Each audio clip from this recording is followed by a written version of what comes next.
नमस्कार प्यारे बच्चों, सुप्रभात, गुड मॉर्निंग बच्चों। आज आप सभी का सामाजिक विज्ञान का पेपर है और आज यह सामाजिक विज्ञान का बच्चों आप सभी का अंतिम पेपर है। तो इस पेपर को बच्चों आप लोगों को बहुत अच्छे से करके आना है और जो आपका देख सकते हैं आप इसमें 60 में से 60 अंक आपके आने चाहिए। 60 नंबर का आपका पेपर होने वाला है यह बच्चों, तो आपको इसमें 60 में से 60 अंक ही प्राप्त होने चाहिए। तो चलिए बच्चों देखते हैं और मैं बताता हूँ आपको किस प्रश्न में इस पेपर में आपको किस प्रकार प्रश्न आएंगे। और देख सकते हैं आप, मैं एकदम ओरिजिनल पेपर लेके आ गया हूँ और आपने पुरानी वीडियो भी देखी होंगी। मैं एकदम ऐसा कोई नहीं कि फेक एक कंटेंट बताता हूँ, एकदम ओरिजिनल पेपर हमेशा बताता हूँ। तो आप देखिए पूरे पेपर में इसमें पूरा पेपर है और देखिए बच्चों मैंने इसके पूरे आंसर्स भी इसमें ढूंढ कर रखे हुए हैं। तो आपको मैं पूरे इसके आंसर्स भी बताऊंगा। देख सकते हैं आप पूरे 24, 25, 26 प्रश्न हैं आपके और 26 ही इसके आंसर्स हैं। तो चलिए बच्चों शुरुआत करते हैं हम अपने पहले प्रश्न से। तो यहाँ पर देख सकते हैं आप, हमें यहाँ पहला प्रश्न इसमें दिया गया है बहुविकल्पीय प्रश्न। प्रश्न क्रमांक 1 से आपको 5 तक के आपको इसमें प्रश्न पूछे जाएंगे, जो कि आपको देखिए सबसे पहले बहुविकल्पीय प्रश्न रहेंगे। किसानों की बस्तियों को कहा जाता है घर, मोहल्ला और गाँव। तो इसमें जो सी वाला आंसर हमारा सही हो जाएगा, और बोला जाता है। उसके बाद देखिए प्रश्न क्रमांक दूसरा, निम्न में से एक मंगोल शासक था। तो क्या था? चंगेज खां क्या था? एक मंगोल शासक था। उसके बाद देखिए तीसरा प्रश्न, पृथ्वी की सबसे भीतरी परत है खालिस्तान, मतलब कौन सी परत है? क्रोड इसका सही आंसर हो जाएगा। उसके बाद देखिए चौथा प्रश्न हमसे पूछा गया है, हमारे लोकतंत्र की प्रमुख विशेषता है भेदभाव, समानता, जातिवाद, निरंकुशता। तो इसका सही आंसर क्या हो जाएगा बच्चों? समानता इसका सही आंसर हो जाएगा। उसके बाद देखिए पांचवा प्रश्न हमसे पूछा गया है, विधानसभा के सदस्य कहलाते हैं अध्यक्ष, महापौर, सांसद या विधायक। तो इसका सही आंसर हो जाएगा विधायक। ठीक है बच्चों, इस प्रकार हमारे बहुविकल्पीय प्रश्न थे, मैंने इसके आपको आंसर भी बताया। अब उसके बाद देखिए रिक्त स्थान की पूर्ति कीजिए। तो रिक्त स्थान की पूर्ति कीजिए में सबसे पहले आपको पूछा गया है, कावेरी डेल्टा में खालिस्तान नाम से प्रसिद्ध एक छोटे से मुखिया परिवार की सत्ता थी। तो आपको इसे बताना है उस परिवार कावेरी डेल्टा में क्या नाम था, किस नाम से वह प्रसिद्ध था, जो मुखिया इसमें रह रहे थे, मतलब देखिए कावेरी डेल्टा में। तो उनका नाम था, क्या नाम था बच्चों? मुत्तरैयार इसका सही आंसर हो जाएगा। उसके बाद देखिए जो हमें अगला प्रश्न पूछा गया है, अग्नेय शैल को खालिस्तान शैल भी कहा जाता है। तो अग्नेय शैल को प्राथमिक शैल भी कहा जाता है। तो इसका आंसर आप लिख देंगे प्राथमिक शैल। ठीक है। उसके बाद देखिए आठवां प्रश्न हमसे पूछा गया है कि राज्य का संवैधानिक प्रमुख होता है। तो इसमें आपको बताना है कि जो राज्य है उसका संवैधानिक प्रमुख कौन होता है? तो राज्य का संवैधानिक प्रमुख राज्यपाल होता है। ठीक है बच्चों।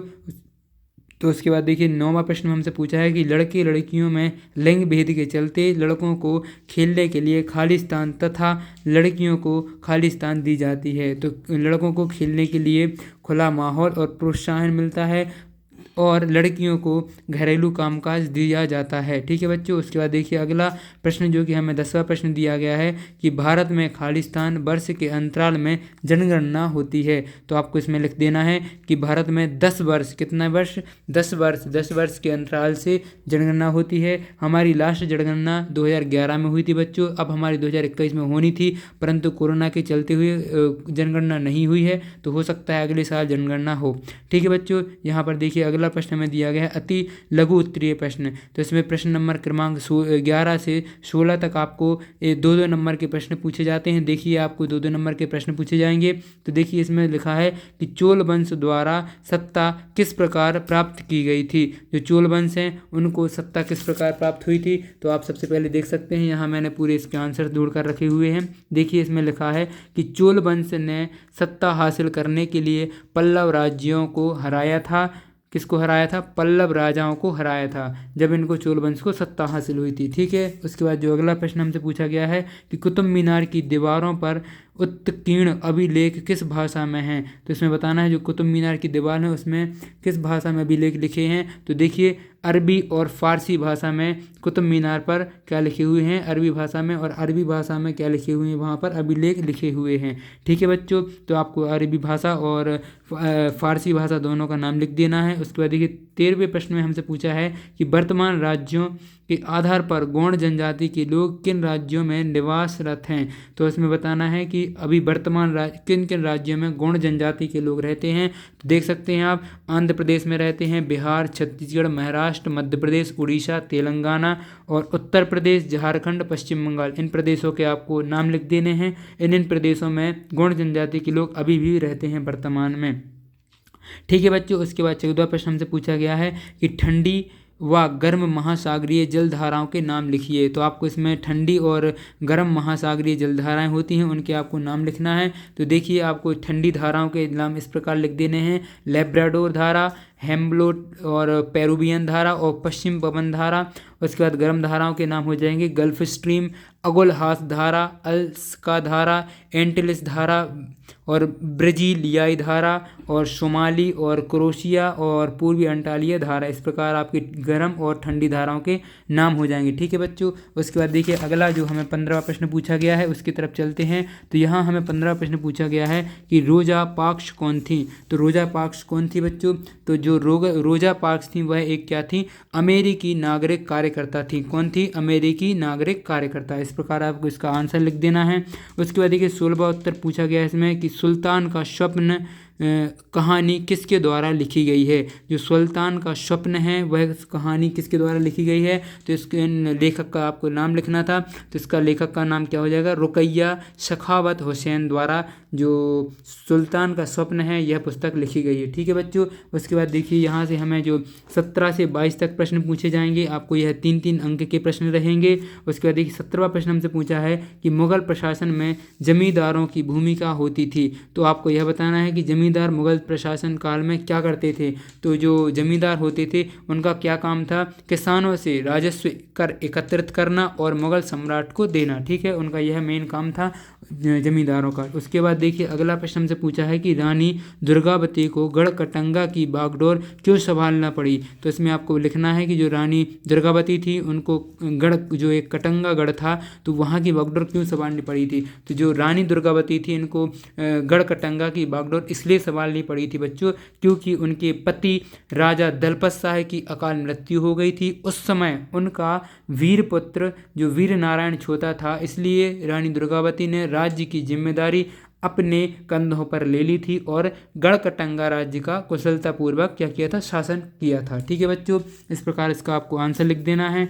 उसके बाद देखिए जो हमारा अगला प्रश्न पूछा गया है 19वां प्रश्न कि मानव अपने पर्यावरण में किस प्रकार परिवर्तन कर रहे हैं। तो आपको इसमें लिखना है कि जो हम मानव हैं, लोग हैं, वह पर्यावरण में किस प्रकार का परिवर्तन कर रहे हैं। तो मानव देखिए कई तरीके से पर्यावरण को प्रभावित कर रहे हैं।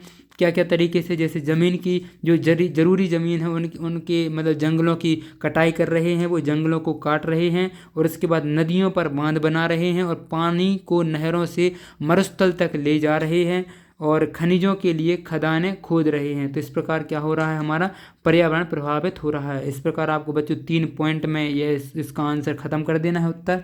उसके बाद देखिए यहाँ पर हमें 20वां प्रश्न दिया गया है, सेल किसे कहते हैं? सेलों के प्रकार लिखिए। तो इसमें आपको बताना था कि सेल किसे कहते हैं। देखिए पृथ्वी की जो ऊपरी सतह होती है या भूपटल में पाए जाने वाले पदार्थों को सेल या चट्टान कहते हैं। चट्टान को ही सेल कहा जाता है बच्चों। ठीक है, यह कई तरह के खनिजों से मिलकर बनी होती हैं। सेलों के प्रकार क्या क्या होते हैं? अग्नेय सेल है ना, अवसादी सेल और कायांतरित सेल। और सेलों को ही क्या बोला जाता है? चट्टान। तो आप अग्नेय चट्टान, अवसादी चट्टान, कायांतरित चट्टान आपने इसका नाम भी सुना होगा, पढ़ा होगा। और ठीक है बच्चों, उसके बाद देखिए अगला प्रश्न हमसे पूछा गया है इसमें कि सरकार द्वारा नागरिकों से कर क्यों लिया जाता है। तो जो सरकार है, सरकार द्वारा नागरिकों से कर क्यों लेती है। तो इसलिए लेती है ताकि वह देश के विकास और प्रशासन और जनता की भलाई के लिए आवश्यक संसाधन जुटा सके। इसलिए सरकार हमसे क्या लेती है बच्चों? टैक्स लेती है। ठीक है, उसके बाद देखिए इसमें अगला प्रश्न पूछा है कि प्रेस वार्ता से क्या आशय है। तो इसमें आपको बताना था कि जो प्रेस में वार्ता होती है उससे क्या आशय है। तो प्रेस वार्ता का मतलब है वह सम्मेलन जिसमें वक्ताओं के अलावा मीडिया कर्मी भी शामिल होते हैं या जिसमें मीडिया कर्मियों को संबोधित किया जाता है। तो आप सभी को पता है कि आपने टीवी पर न्यूज़ देखी होगी, तो उसमें जो प्रेस कॉन्फ्रेंस होती है वही पूछा गया है। तो प्रेस कॉन्फ्रेंस क्या होती है। तो प्रेस कॉन्फ्रेंस अंग्रेजी में बोलते हैं, प्रेस वार्ता हिंदी में बोला जाता है। ठीक है, उसके बाद देखिए बच्चों अगला प्रश्न पूछा गया है हमें यहाँ से हमारे दीर्घ उत्तरीय प्रश्न स्टार्ट होते हैं। जो कि बच्चों आपको 5-5 अंक निर्धारित करेंगे, मतलब 5 अंक आपको मिलेंगे अगर आप इसका सही उत्तर देकर आएंगे। देखिए 23वां प्रश्न यहाँ हमें पूछा गया है, मध्यकाल के इतिहास को जानने हेतु स्रोतों के बारे में लिखिए। तो आपको इसमें बताना है कि अगर हम मध्यकाल के बारे में जानना चाहते हैं तो किन स्रोतों से हमें पता चल सकता है मध्यकाल में क्या होता था, कैसे होता था, क्या करते थे लोग वहाँ के। तो देखिए किन किन स्रोतों से आपको पता चल सकता है। तो मध्यकालीन भारत के इतिहास को जानने के लिए कई तरह के स्रोतों का इस्तेमाल किया जाता है, जैसे पुरातात्विक स्रोत, स्मारक, मंदिर, शिलालेख, सिक्के, हथियार, पुरालेख, मुद्राशास्त्र और स्थापत्य अवशेष। इनसे आपको पता चल सकता है इतिहास। और देखिए दूसरा पॉइंट आप लिखेंगे साहित्यिक स्रोत, आपको साहित्य पढ़कर भी जो इतिहास के बारे में पता चल सकता है। तो देखिए जो इतिहास की रचनाएं, शासकों की जीवनियाँ, आत्मकथाएं, प्रशासनिक फरमान और साहित्यिक कृतियाँ, यात्रा विवरण, आप जो यह साहित्यिक पढ़ेंगे तो आपको इससे भी जानकारी होगी। और जो हमें पांडुलिपियाँ रहती हैं जो इतिहास के लोग लिख कर छोड़ गए हैं, लिख कर रख गए हैं, उनसे भी हमें इतिहास के बारे में जानने को मिलता है। ठीक है बच्चों, उसके बाद देखिए विदेशी यात्रियों के विवरण से भी, जैसे इब्न बतूता, अब्दुल रज्जाक और अल बरूनी जैसे यात्रियों ने भारत के बारे में यात्रा विवरण लिखे हैं, उनको पढ़कर भी हमें जानकारी प्राप्त हो सकती है मध्यकालीन भारत के बारे में। उसके बाद देखिए भाषाओं के जो साहित्य लिखे गए हैं, संस्कृत, हिंदी, कन्नड़, तमिल भाषा के साहित्य ग्रंथ, तो उनसे भी हमें जानकारी प्राप्त हो सकती है। इसमें हमें क्या लिखना था, स्रोत लिखने, तो इन स्रोतों के आप इस प्रकार नाम लिख देंगे। और जो इमारतें होती हैं जैसे कुतुब मीनार, बलबन का लाल महल, अलाई दरवाज़ा, तो इनमें जो हमें अभिलेख और शिलालेख मिलते हैं उनसे भी हमें इतिहास के बारे में जानकारी प्राप्त होती है। ठीक है बच्चों, उसके बाद जो हमें 24वां प्रश्न पूछा गया है, भूकंप के बचाव की तैयारी के संबंध में लेख लिखिए। आपको बताना है कि अगर भूकंप आ जाता है तो आप उसके बचाव के लिए क्या लिखेंगे। तो आपको ये थोड़ा सा इसमें थोड़ा सा पैराग्राफ लिखना था इसके बारे में, तो देख सकते हैं आप इस प्रकार लिखेंगे, भूकंप से बचाव की तैयारी अत्यंत महत्वपूर्ण है। इसके लिए घर में सुरक्षित स्थानों पर चयन करें, जैसे दरवाजे के फ्रेम या मजबूत टेबल के नीचे सभी इलेक्ट्रॉनिक उपकरणों की मरम्मत करें ताकि आग की घटना ना हो। किचन में आग बुझाने के उपकरण रखें।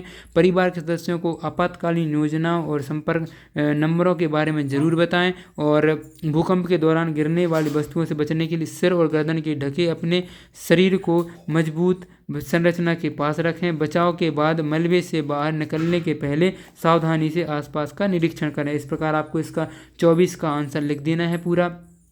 ठीक है बच्चों, यहाँ पर देखिए अगला प्रश्न हमें पूछा गया है 25वां, पवन किसे कहते हैं। पवनों को मुख्यतः कितने प्रकारों में विभाजित किया जाता है, उनका वर्णन कीजिए। तो देखिए यहाँ पर हमने वर्णन भी किया है और 25वां प्रश्न भी लिखा है। पवन हवा को कहते हैं जो वायुमंडलीय मंडल में हवा के दबाव में होने वाले बदलाव के कारण गति करती हैं। पवनों को मुख्यतः 2 प्रकार में विभाजित किया जाता है, जैसे स्थिर पवन और अस्थिर पवन। तो स्थिर पवन क्या होती है, यह पवन हमेशा एक दिशा में बहती है, जैसे व्यापारिक पवन। और उसके बाद देखिए जो अस्थिर पवन होती है, यह पवन समय समय पर दिशा बदलती रहती है, जैसे स्थानीय पवन। उदाहरण लिख सकते हैं आप, हवाएं और बर्फीली हवाएं। इस प्रकार आपके इसमें आपको 2 प्रकार की पवनों के नाम लिखने हैं और पवन की आपको इस प्रकार परिभाषा लिख दी है। ठीक है बच्चों, उसके बाद देखिए अगला प्रश्न हमें दिया गया है 26वां प्रश्न, घरेलू काम करने वाली महिला मेलानी ने अपने अनुभव में किन बातों को बताया। तो इसमें देखिए आपको लिख देना है कि जो घरेलू कामकाज करने वाली महिला है एक मेलानी,